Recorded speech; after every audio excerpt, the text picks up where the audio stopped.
In today's video, I'm going to teach you how to pause or deactivate your Shopify store.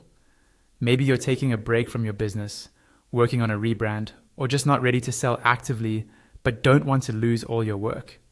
Whatever the reason, Shopify makes it possible to pause your store without fully closing it.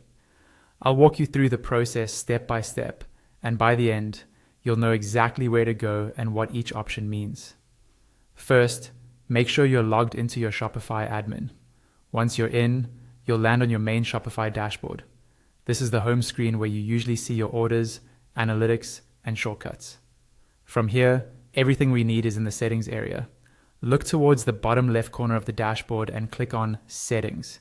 This opens a new page with lots of different options for your store, like payments, shipping, and so on.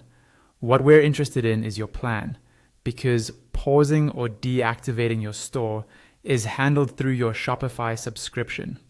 On the settings page, look for the section labeled Plan. Go ahead and click on Plan. This will open a detailed view of your current Shopify plan, billing information, and options to change, upgrade, or manage it.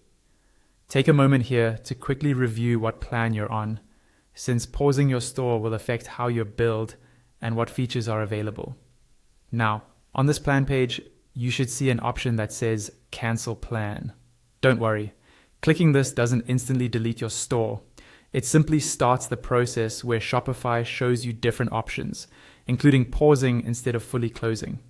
Click on Cancel Plan to continue. Shopify will now show you a few choices.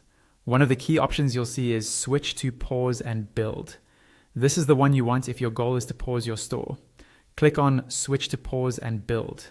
With the Pause and Build option, your online store checkout will be disabled, so customers won't be able to place new orders, but you'll still have access to your admin. That means you can work on your theme, update products, and prepare for your relaunch, usually at a reduced subscription cost depending on Shopify's current offering.